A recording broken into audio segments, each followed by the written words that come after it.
So we're kind of finishing up Act 3 of Breach Wizards now. I don't know how long it'll be till it's properly finished, but you can play through it all now. The story isn't all there, but the story's all written.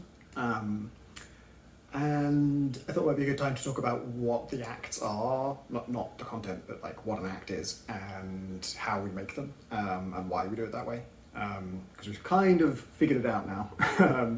The first act, I think, was sort of made haphazardly as the game developed and as the game changed a lot. We changed like the mechanics of how time works and stuff while making that. And in fact, there was a kind of combat prototype that was sort of levels but no story. And when we came to make it into an actual act, we had to kind of start again basically and just make all new levels pretty much, because the levels do need to relate to what the story is about. So writing is kind of, it's both the first and the last thing that gets done. So before we start making an act, I need to know what happens in it. And obviously that,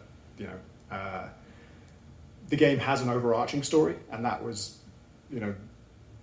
kind of figured out a while back, like the broad strokes of it, but the actual particulars of it have changed a lot as we get closer to it. And then the story for a given act is therefore like sort of penciled in of like, it's going to be in this country and it's about this and you're trying to achieve this and at the end of it, this will happen. And then when we're like to actually make it, I need to then break that down into like, how does that relate to levels? What are the levels here? Because Gunpoint was 20 levels, all of which were just breaking into a building to get to a computer. And so in a sort of noir plot about evidence, about guilt and being accused of a crime and needing to prove your innocence, then you need to prove someone else's innocence, then you need to incriminate someone else. That makes a certain amount of sense. Evidence can be stored on a computer, and so that's usually what you're there for, or records or things like that. Breach Wizards doesn't boil down so easily into a single objective type for every level. But that's okay, because most of the time you're just trying to get somewhere, right? You're trying to get through a hostile space. And one of the first conflicts we had to solve with the game was we wanted to kind of have this silly clash of a sort of Tom Clancy breach and clear super serious military game and silly wizards. But we didn't actually want to make a game like the Tom Clancy games. Like, I don't want a game where you are sort of breaking into drug dens and stuff, and shooting the bad criminals and the bad terrorists, and sort of feeling justified in your predatory use of violence. Breaking into a place where no hostile things are happening, and then taking everybody out is kind of inherently pretty tough to justify, in a way that you can really feel good about as a player. So I won't get into all the narrative stuff we did to sort of ensure that the enemies are people worth fighting. But in terms of just how it breaks down to levels, early on you are on the back foot. You've been stumbled into the police chasing you, and so you have to fight your way out of that. Act 2, you are kind of entering a space that is not currently dangerous for you. You could just not go there. But it's urgent because of the person you're chasing and what the stakes are for the threat there. And it's an organization you're pretty sure are pretty bad.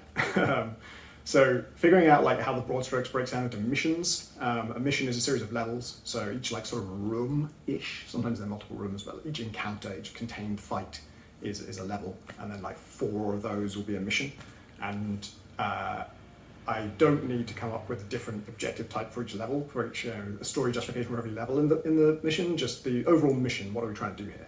So there's a recent, I won't spoil any plot details, but in Act 3, one of the first things you're doing is trying to obtain a recording that has some evidence on it. Hey, it's a bit like Gunpoint. This is the only time you're doing that in Breach Wizards.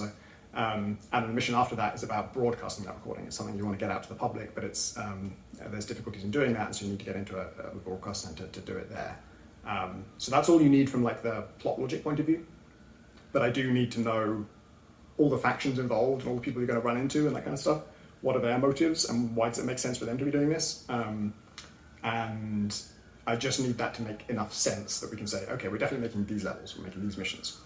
And these days I work with the level designer, Steve Lee, and that's the point at which I can sort of put it in his hands and say, here's the premise, here's where it takes place, here's what kind of building it is. Probably should be 4 levels, maybe 5. often what happens is I don't think I always give guidance on how many levels it should be. Sometimes it doesn't matter. It's just, whatever feels right, whatever you feel like is enough to explore the concepts we're introducing here. And often, especially in Act 3, what happens is like, could we have another level here? I think we need another level to explain this. I think we need another that, and the missions got bigger and bigger. So that Act 3 is really meaty missions. They are, in some cases, we split them up into two, and in some cases, it's sort of kind of one mission, like in story terms, but actually we break it up with other stuff. And yeah, the concepts that are going to be introduced in the level, the new stuff that you're going to be encountering, is the next thing we have to figure out, because Steve can't really make the levels till the mechanics are there.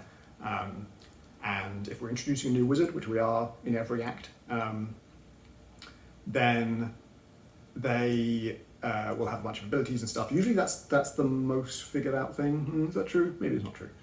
Basically, the Rebel Riot Priest was figured out very early on, but doesn't come into the plot until Act 3. And so that was kind of a gift of like Act 3 and being like, that class is basically already done. So we know what abilities she has, and what you're going to, learning those is easy.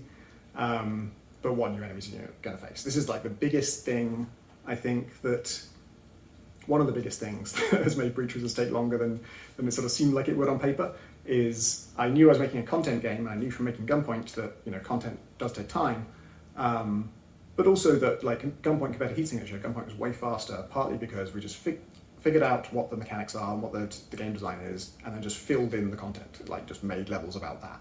And yes, a new level of Gunpoint might introduce a new device that you can link stuff, but those are so easy to make, like a half an hour or less to make one of those. And it didn't really need testing, eventually they needed play testing, but they didn't need sort of like, internal play testing to find out, is this a viable concept? Does it work mechanically? Is the balance right? And all that. It's just a fucking like sound sensor. Just use it. Just like if you can think of a puzzle that involves a sound sensor, you're done. Whereas in Breach Wizards, like it wouldn't wash to just like have the same enemies in every new chapter. And even if you are getting a new wizard, new abilities, apart from anything, we just have to ramp up the challenge, how much the enemies push back at you, because your team is getting so powerful. You are gaining new wizards who have unique abilities. You're upgrading the wizards you already have, and all those upgrades, like I don't believe in the plus 5% chance to this or that. They're all big chunky things. They're like this just doubles the power of this thing. This makes it free. They're not all that big, but they go in that direction of just like, oh fuck yeah, put 1 point in that and my character is meaningfully better, and I feel that difference, and it opens up new possibilities and new puzzle solutions and all that stuff. And the thing we're fighting with that is like, oh fuck, you're getting so powerful so fast, and we can keep cranking up health values and damage values, although cranking up damage values doesn't do much at all, because the game really, because we let you foresee all the threats, the game's really about making sure you don't get shot at all. And we've done more stuff in Act 2 and Act 3 to make health more of a resource that you're managing. Like there's sometimes it's just not going to be able to avoid all damage. So it's about managing who takes the damage and when. But still, like an enemy that does twice as much damage is not twice as scary. They're like 10% more scary. It's much more about like how hard is it to unpick the threat that they pose to you, and finding new ways to do that is an ongoing challenge. And so those things do need internal prototyping. Like I have an idea, if I can make it myself I will, if not I hand it over to my programmer John Winder to prototype. He makes it work, then I play it and or Steve plays it and sees what we think of it. Like early on it was very much I was taking the charge of this stuff. I mean, before Steve was on board it was all me. And I want an enemy like this, and then we try it and think, oh, this doesn't quite work, it needs to be like this, or sometimes it's just like, yeah, this is fun.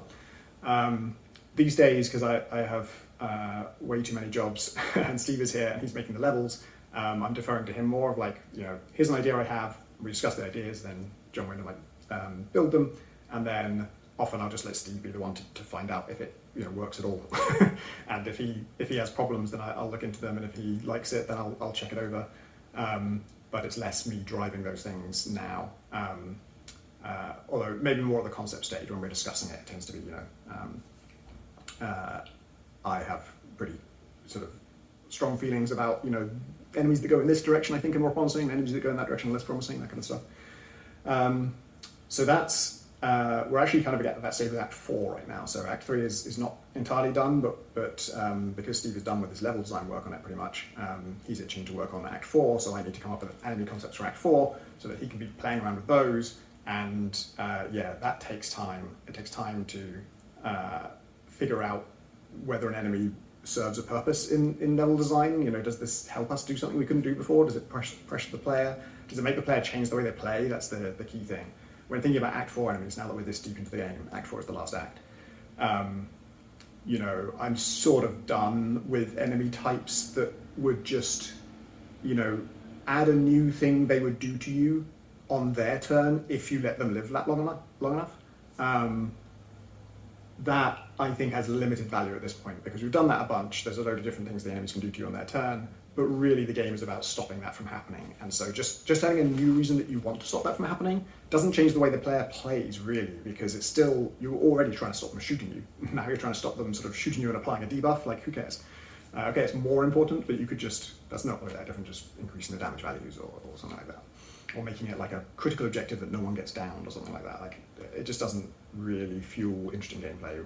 Now what we're looking at is you know, stuff that really pushes you to think about what you do and in what order. I love stuff that makes you, you know, we're a very generous game in terms of like, some things cost action, some things cost mana, some things have limited uses, but most things only have one of those restrictions. You know, if it costs an action, it costs no mana and has unlimited uses. So if someone can keep giving you action points, you can keep doing it. And if something costs mana but doesn't cost actions, as long as you have loads of mana, you can just keep doing it. And the limited uses is more strict, but those, usually if something has limited uses, it costs no actions and no mana, which means it's completely free. So you do that and you do everything else on your turn. So it's a game where you do a lot on one turn, like everyone can do a lot. And figuring out, you know, what order to do those things in and how they can combine is the fun of the game. And I like that system because it means that esoteric abilities, you know, these sort of situational kind of funky things about pushing people around and rearranging things and doing tricksy things, if everything just costs an action point, you just never use them, you just do damage instead. Even if there was a situation where those would be better, you just might not even think of it because you're just used to spending actions on shots.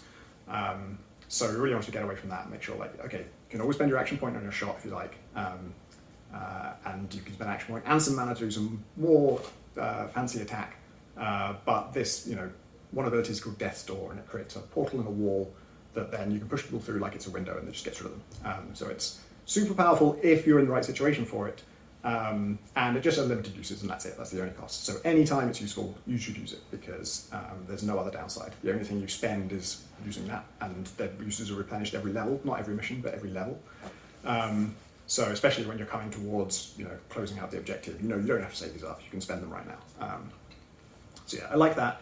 But of course, there's a power curve problem. You're upgrading all of those things. You can do all of them in the same turn. Not all of them, but a lot of them in the same turn. That gets kind of crazy. So then now we're pushing back with enemies and giving enemies mechanics that make you think about, okay, this is free, but everything I do inches us closer towards this enemy doing something bad, or that kind of stuff. And that's really fun.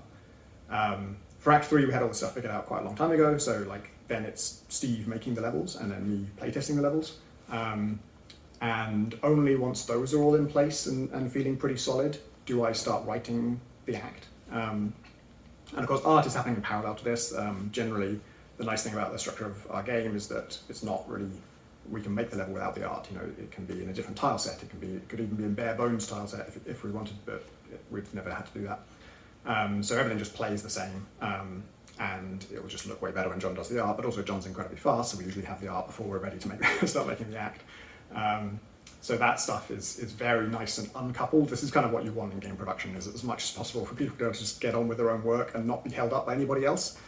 With level design and game design and writing, the three can't be completely independent, and of course programming.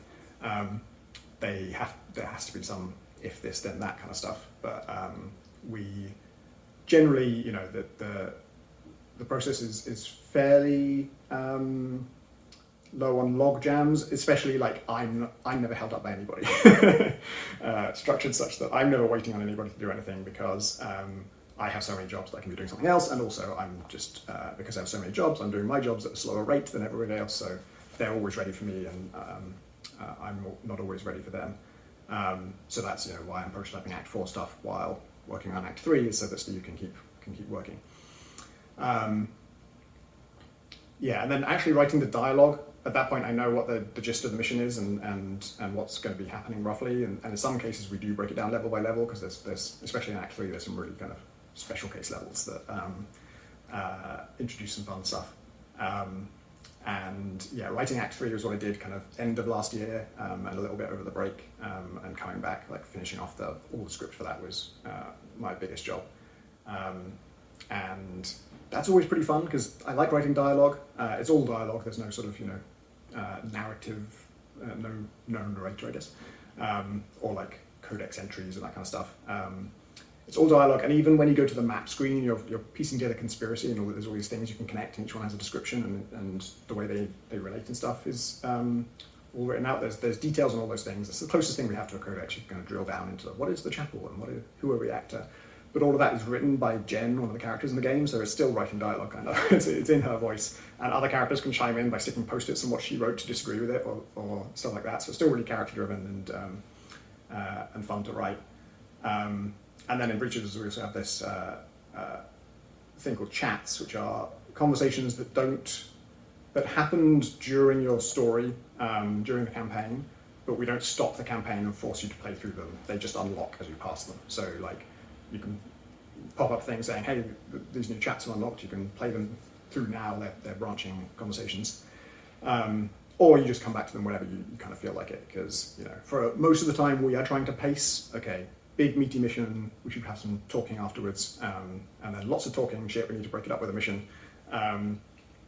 But there's also going to be individual tastes there. Like if you're playing a story-heavy RPG, you're doing 100 times more reading than you are in Breach Wizards. But other people are there for the sort of XCOM of it all, and they have a very low tolerance for reading, so that they are probably the mandatory amount of reading that we put on them is at their limit, and we wouldn't want to force them through anymore. We don't actually force you through any, you can always skip it, and it's never... you never need to have read the conversation to understand the objective. You need to have read the conversation to understand why you're doing the objective, but the objective itself will be on screen, and you know exactly what you're doing, so you can always just skip if you're not interested in it. But we assume that like the average player will feel they should be reading everything we throw at them in a linear order. When we take you straight from a mission to a conversation, they're going to assume you need to see this whole conversation to understand the story. Anyone who cares about the story will hopefully want to.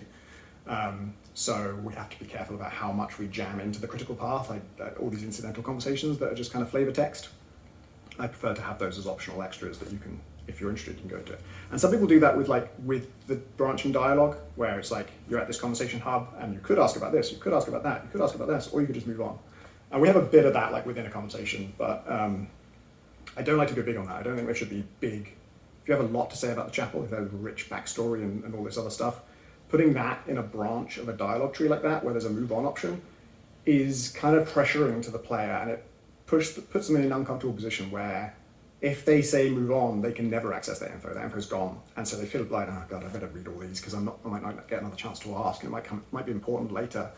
And I don't believe in that. I think that's annoying. I think just having optional conversations on the side, is just a really good way of delivering that information. Like, it's there if you want it. You can get it to it any time. You don't have to, do it now. And so, in fact, if you start playing and you get confused about, wait, who are the chapel? And there's the conversation that unlocked 3 missions ago about the chapel, and you can just go in and drill down into it and find out then. I think that's a much nicer way of doing it. And so I haven't really seen that somewhere. I'm not, at least not consciously, lifting it from anyone.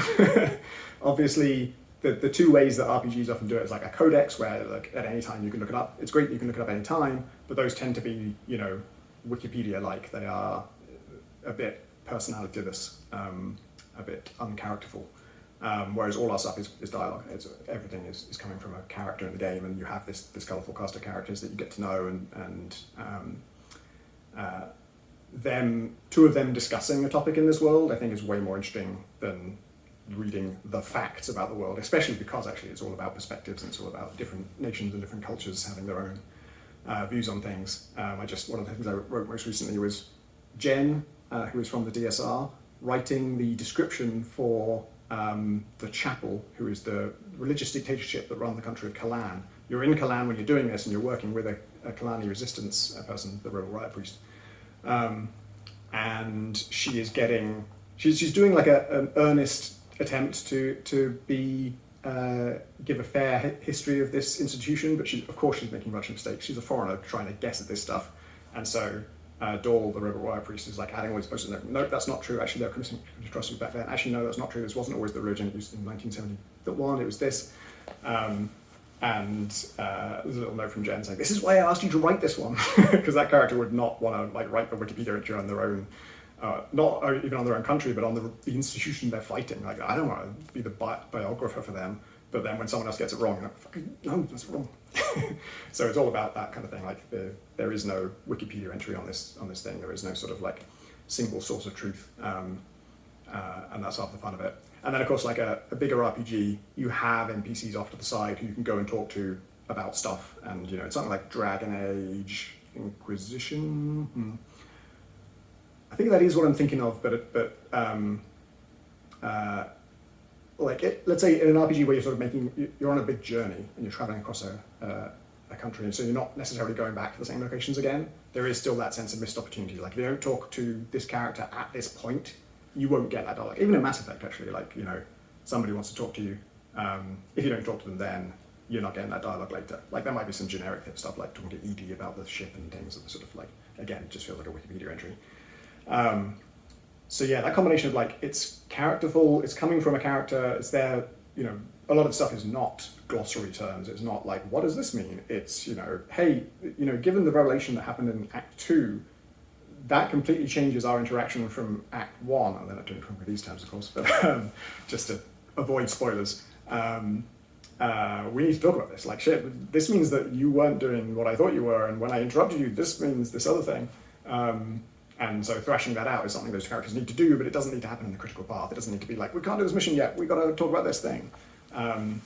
So it's almost like the thing actually looks most like is like a director's cut, or sort of like deleted scenes on a DVD, which is not a favourable comparison really, because those are sort of like ghettoized, right? They're non-canon. They're like, this isn't the real cut, but if you love this so much, you want to see every little thing from our cutting room floor, here are the scraps. Hopefully this is a lot more positive than that. This is canon, it happened. We don't force you down it in the critical path. And yeah, we don't really know how that feature will work out. People liked what they had of them in the beta that we did, but there were very few of them. And they're optional content, so it wasn't essential to get it done before the beta. So we'll find out as I write more of those. But yeah, then once the writing is done, there's what actually happens. Like art for the levels is done really early. Then art for the conversations is done much later because Art John needs to know. John Roberts needs to know. What the scene is, who's in it, what's important about it, and for Act 3 there's so much of this stuff, and there are big critical conversations in this. I really hope people play as far as Act 3. The last beta we did was Act 2, Act 1 and 2, and it got a really positive reception, and people were excited to play more. And the biggest concern of that beta was we think the game might be too short if it's the length you're trying to convey to us by saying it's this percentage of whatever. And that's fine, cool with that, because Act 3 is big and meaty and has a lot of story stuff in it. And yeah, that means the dialogue scenes, some of them have very specific requirements, some of them have very particular moods we're trying to get across. And in fact, usually we sort of communicate by Discord, and I'm just sort of laying, hey, could you do this? And I think this thing will need this, just in text. But this time we just had like a meeting, just me and John Roberts, just to go through everything, because there was so much to think about, and also ideas come out of those meetings that we hadn't had before. He had a lot of cool ideas that I hadn't had for things, extra little flourishes and stuff in that act. And then also it's useful for me to be like, the art treatment for this I thought could work like this, but is that a huge pain in the ass? And he can be like, yeah, that would be expensive, but this other thing could be easier. And yeah, we've done that now. So he's working on all of those. The dialogue scripts are written for those. And the last thing of the act is this sort of mind-numbing process of, I don't think it's going to be too long. I just hate grunt work. I hate dotting the I's and crossing the T's when it's fiddly. Really, I hate working with Unity UI. And the last thing to do is after the script is written and the art scene exists, the dialogue is going to come from speech bubbles. The speech bubbles point to the people in the scene, and that is not automatically set up. I have to manually assign those speech stalks and where the things go and make sure they're not going to block too much of the art, and find the right places for those. And it's just one of those little in-betweeny jobs that automating it, I know what that code would look like, but I don't have faith that it would reliably produce the right results, because there are lots of human factors. Like I said, what bit of the artwork are you blocking by having a speech bubble this size and having it over here rather than over here? That is something you can't just automate. And like I said, it's not a huge amount of work, it's just fucking irritating.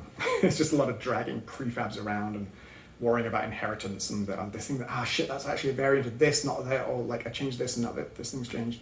Like I know what variant structure we want, but every now and then something gets misconfigured.